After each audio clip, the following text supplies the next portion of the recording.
एक बड़ी खबर मैं आपको बता दूं, संजय राउत को ईडी ने समन भेजा है और कल पूछताछ के लिए बुलाया गया है। तो अब ईडी की एंट्री देखिए किस तरीके से, सियासत के बीच, संकट के बीच संजय राउत को ईडी ने समन भेजा है। इस वक्त की बड़ी खबर, ईडी राउत को कल पेश होने के लिए ईडी ने कहा है, यानी कि कल संजय राउत को ईडी दफ्तर जाना होगा, सवालों का सामना करना होगा। शिवसेना के नेता संजय राउत, जिन्हें ईडी ने नोटिस जारी किया है, समन भेजा है और कल पूछताछ के लिए बुलाया है। तो इस पूरे महाभारत के बीच अब ईडी की भी एंट्री हो चली है। हालांकि संजय राउत पहले ईडी का जिक्र कर चुके हैं इस पूरे सियासी संकट के बीच, और अब संजय राउत को ईडी का ये नोटिस भेजा गया है जिसमें उन्हें कल पेश होने के लिए कहा गया है। तो कल संजय राउत को पेश होना होगा ईडी दफ्तर में। उनसे जो सवालों की फहरिस्त ईडी ने तैयार की होगी, प्रवर्तन निदेशालय ने, उन तमाम सवालों का जवाब देना होगा संजय राउत को। तो क्या ये अब किस तरह से मुश्किलें बढ़ाएगी संजय राउत की, इसको भी देखना होगा। इस तमाम संकट के बीच में पहले ही जिस तरह का संकट बना हुआ है शिवसेना में, क्योंकि शिवसेना पूरी तरह से दोफाड़ हो चुकी है। जितेंद्र दीक्षित हमारे साथ लगातार बने हुए हैं। जितेंद्र, ईडी का समन संजय राउत को कल पेश होने के लिए कहा गया, क्या है और खबर?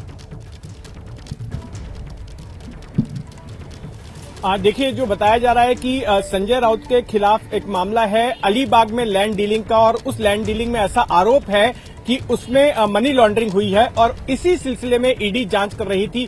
पहले भी संजय राउत का नाम आ चुका था इस मामले में, और अब जो जानकारी मिल रही है कि उसी सिलसिले में एनफोर्समेंट डायरेक्टरेट ने उन्हें सम्मन भेजा है और पूछताछ के लिए हाजिर होने को कहा है। मैं आपको बता दूं कि ये दूसरे बड़े नेता हैं शिवसेना के, जिन्हें की ईडी ने हाल के वक्त में पूछताछ के लिए बुलाया है। इससे पहले लगातार 3 दिनों तक अनिल परब, जो कि महाराष्ट्र सरकार में परिवहन मंत्री हैं और उद्धव ठाकरे के दाहिने हाथ माने जाते हैं, उनके खासम खास हैं, उनको बुलाकर रोजाना 8 से 9 घंटे तक ईडी पूछताछ कर रही थी। हालांकि उनकी अभी गिरफ्तारी नहीं हुई है, लेकिन माना जा रहा है कि उन पर भी गिरफ्तारी की तलवार लटक रही है।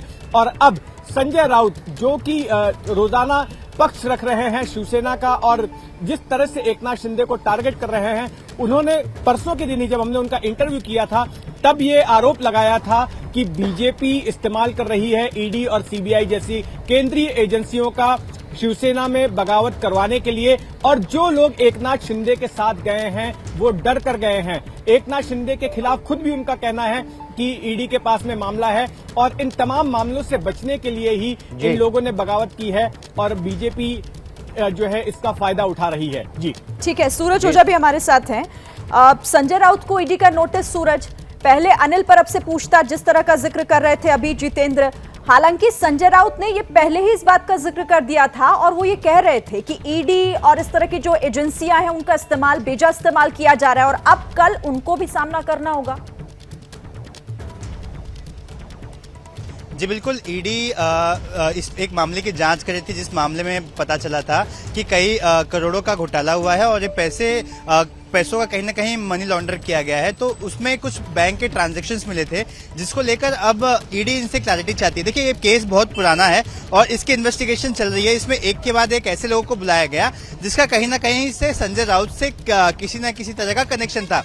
तो अब ये संजय राउत को बुलाया गया है। ऐसे में ये कह सकते हैं कि ऐसे समय में बुलाया गया है कि उन्हें ये शक है कि अब ये ईडी का इस्तेमाल कर रहे हैं। लेकिन जो ईडी के अधिकारियों से हमारी भी जस्ट बात हुई, ईडी के अधिकारियों से हमने ये सवाल पूछा कि क्या सर, ये ऑनगोइंग पॉलिटिक्स के चलते जो संजय राउत के बयान आ रहे हैं, कहीं ना कहीं बीजेपी आपको प्रेशराइज तो नहीं कर रही है? जैसे इसमें अधिकारियों ने बताया कि ईडी बहुत ही प्रोफेशनल एजेंसी है, और जैसे जैसे उनकी जांच आगे बढ़ेगी और उस जांच में उन्हें अगर किसी पे शक होता है, किसी से किसी तरह की जानकारी चाहिए, तो वो जानकारी गैदर करने के लिए वो उन्हें बुलाया गया है।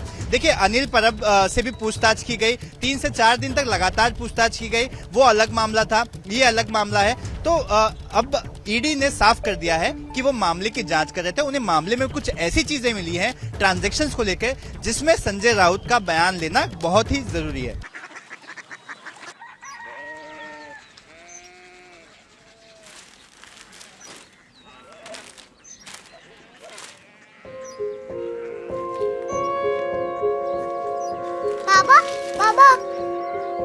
कोरिया सिटी জানি না।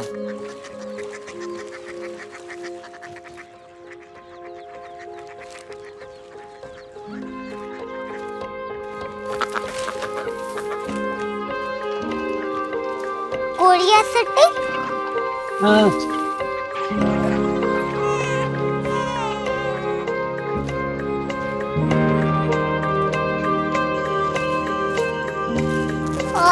कोरिया सिटी कहाँ पे है?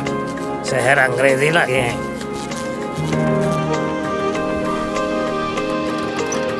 Korea city.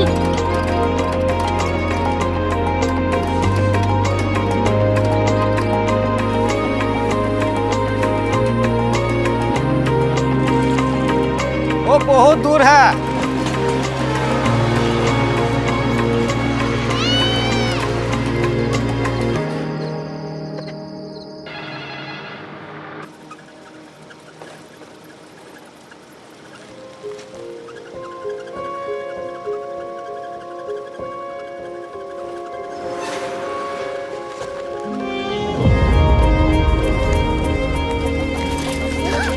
Korea city.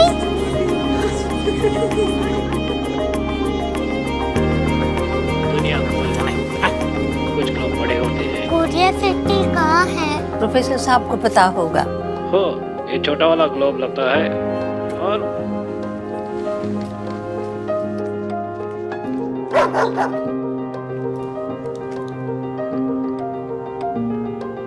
पता नहीं, मेरी बेटी से जाके मिल लो, शायद उसे मालूम हो।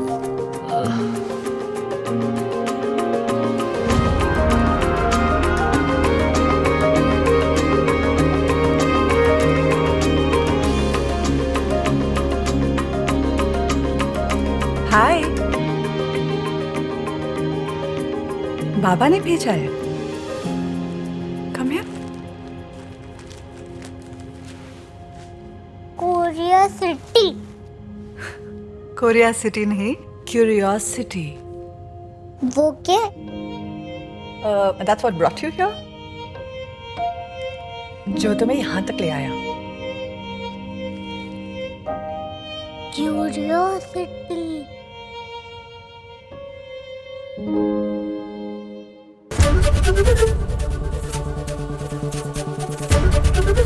एबीपी न्यूज आपको रखे आगे।